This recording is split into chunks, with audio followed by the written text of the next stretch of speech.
Well, it's 7:44 on the 20th, but this is the video for the 21st of January 2014, and it's been quite a day. The title that I've selected for this video is Taking Inventory of My Life.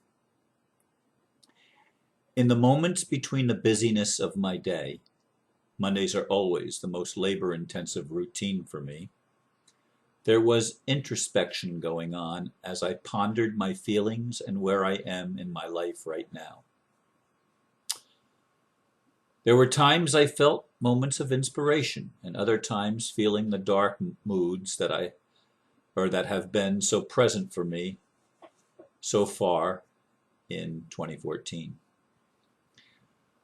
When my major work was done, I had opportunity to watch a video about ancient aliens and the founding fathers, which was a History Channel show from 2011.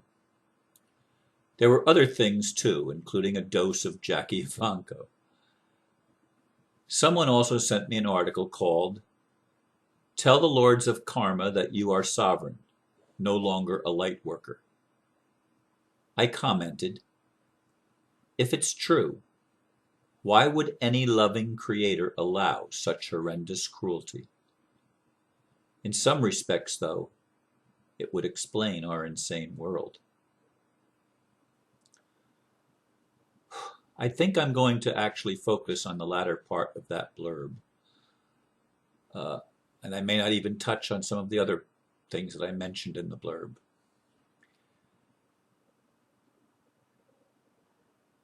The article about Lords of Karma is written by Cameron Day, and it was November 21st, 2013. It's actually part 2 of No Longer a Light Worker. And where is it here? I had it, and then I went, where did I see that?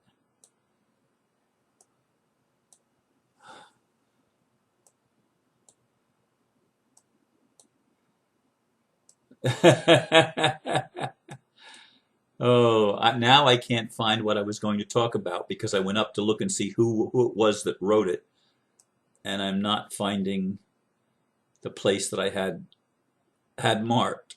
I hate it when that happens. So I'm just going to have to talk to you maybe.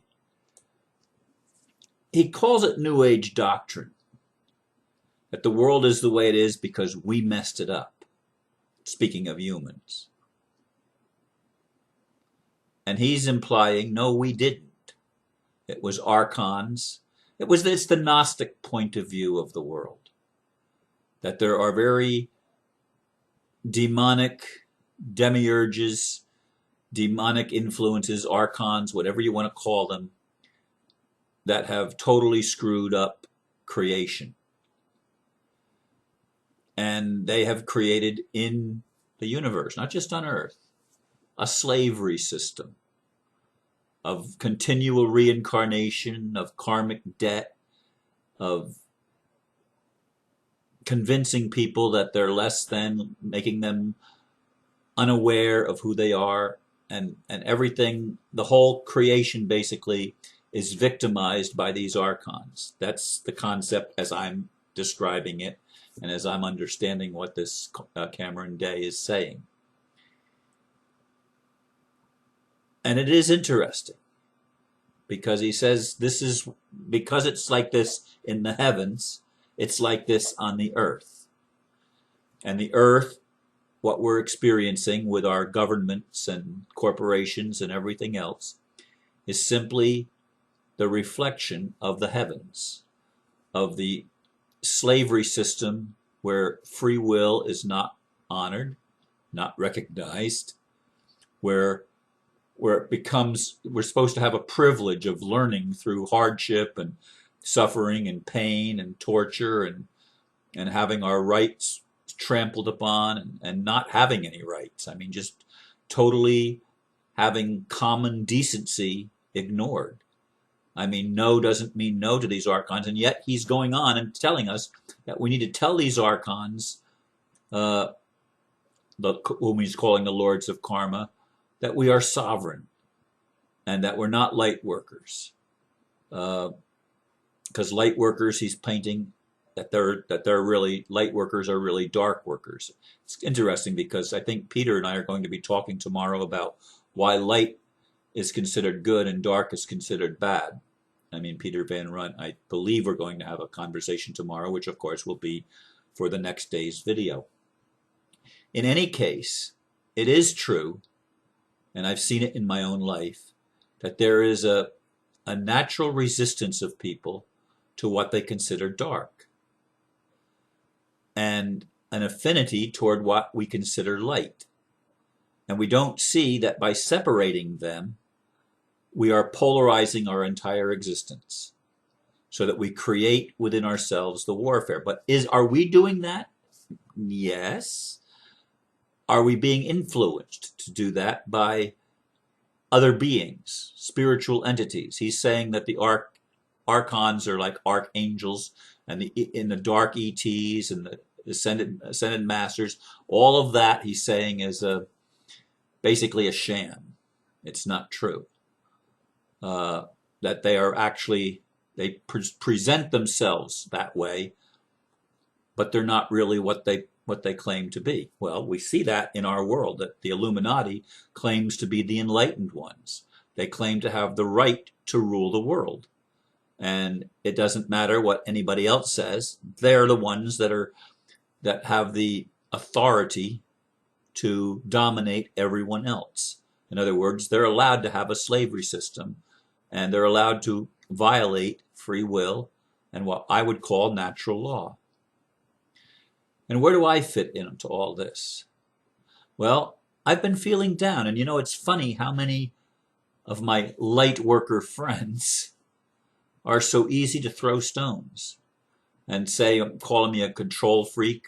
Once one of my friends called me, implied that I'm a control freak because I want to change the world and I want it on my timetable. Yeah, we've had eons and eons and eons of this slavery system that's been working here on this planet, lifetime after lifetime after lifetime. And Cameron Day says we're entrapped in this cycle of reincarnation, and we actually enter contracts on the other side of the veil. In other words, in the metaphysical realm, or the non-manifest realm, or the non-physical body realm.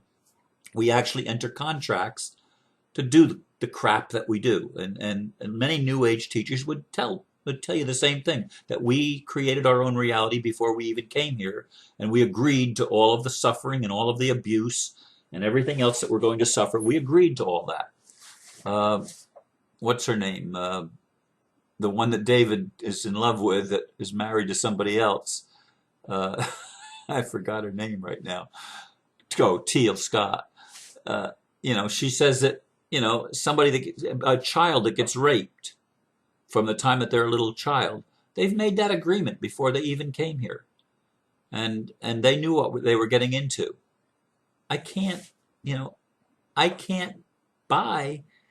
It doesn't make sense. It's not logical. It's not reasonable. And that's one thing I got from watching the Founding Fathers. They wanted to create a government, or a nation, actually, that would work on principles of common sense and logic. And that's why they say that we hold these truths to be self-evident, that all men are created equal. Now, of course, when they said all men, they meant all white European men. They didn't mean black Africans or Native Americans. And they didn't have the whole picture, but they did have, the principle was correct. All men. And that means all. Now, all is selective, the way some people describe all. A fundamentalist Christian, when it says all have sinned, it means everybody sinned and came short of the glory of God. But when it says all Israel shall be saved, basically all the people will be grafted into Israel. All Israel shall be. They don't believe that all. They don't believe that all at all. And they don't believe that Christ is all in all, and that Christ is Lord of all. They don't believe that. So all doesn't always mean all. It's selective. But we're all that way, aren't we? Don't we all have a tendency to define things according to our own perceptions and according to our own experience and our own desires? I do. That's part of the inventory that I've been doing today. Looking at myself, looking at my expectations. I have a right to be angry, living in a world where there's abuse, where there's injustice, where there's violence against people that did nothing wrong, that you can visibly see.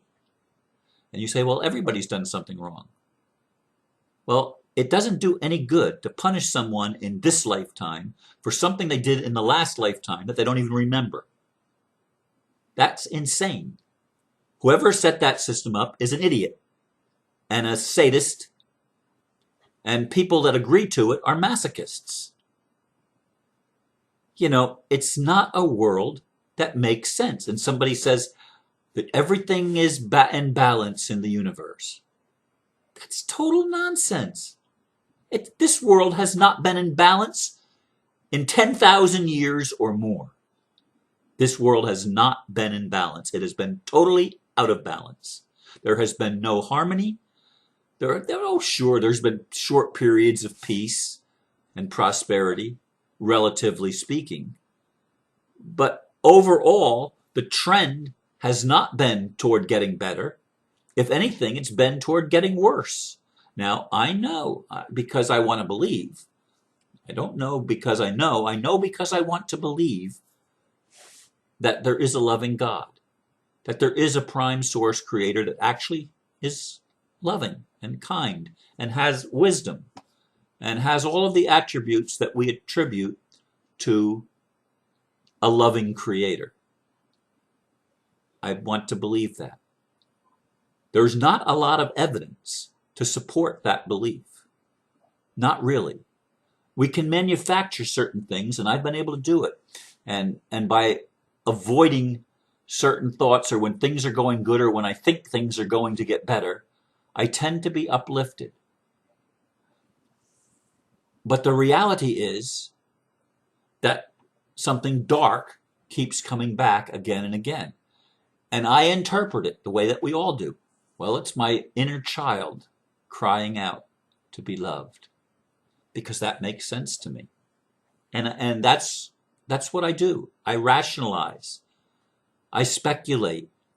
And that's all any of us do. That's all any of us do. Now, we are sovereign, but we don't think of ourselves as sovereign. We think of things as we think of other beings as having authority, including God. Now, God, if we are God's children, doesn't have authority like just to boss us indiscriminately around. My grandson often says, not always, but often, says, "You can't boss me, Poppy." And he can be a little terrorist at times, and he can be the most loving little boy you'd ever want to meet at other times. Same kid. Two different personalities that seem diametrically opposed to each other. Is that not how we all are? Except when you're a child, you can get away with exhibiting both a lot more easily than you can as an adult. Adults throwing tantrums, it's not too becoming. So we learn as adults not to do that. But a kid can demonstrate the shadow elements and the loving angelic elements several times in the course of a single day. And it's just the way it is. But isn't that a picture of our reality? Isn't that a picture of your life as well as there's a picture of mine? And so I take inventory. Do I have the answers? No, I don't. But I do know this. I want to love. I want a world that works for everybody. I want to learn to communicate as best I can with people, to help people reach a place where we can cooperate instead of compete, where we can actually hear each other and listen to our stories and understand, at least to some degree, where the other person is coming from, where we can actually have honest communication, where we can be vulnerable, and most of all, truthful with one another. That's the only thing that's going to be a salvation for us. And I don't think, quite honestly, I don't care what people say about there's not going to be a Savior. If there's not going to be a Savior, we're not going to get saved. And I don't mean that somebody's going to come and just impose a new culture on us. There has to be choice. But I'm saying that if there are dark forces that have been at work and are still at work in preventing free will and not honoring free will, somewhere along the line, we need divine intervention and divine interference to stop that kind of behavior. Because otherwise, if that kind of behavior is allowed to continue at any level, whether it's spiritual or physical, whether it's angelic or human, at any level, that is wrong. That is inherently wrong.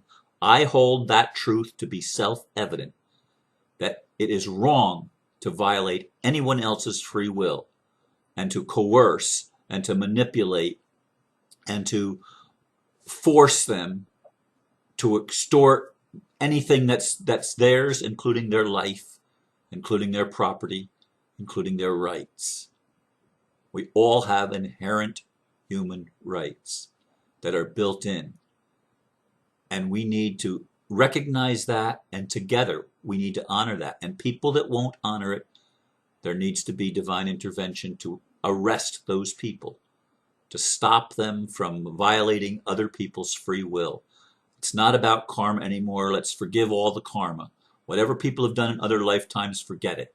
It doesn't matter. This lifetime is the only one that matters. And this lifetime, we've got to become accountable for what is happening now, here, now, in 2014, in the 21st century of humanity on the planet Earth. This is what matters. Not other centuries, not other millenniums, not other star systems or anything else. Right here, right now, we need to get our act together as human beings. I need to be willing to continue to be truthful, regardless of the criticism that some people dish out, regardless of losing friends, regardless of people not liking what I'm saying. We need to do this, and we have a right to demand of the Creator and of creation itself to balance the scales and to level the playing field and to bring harmony on earth. We have a right to experience that. We've had too much time doing the opposite. It's time to get our act together and co-create a world that works for everyone. That's all I have to say for today. Thank you for listening, and namaste.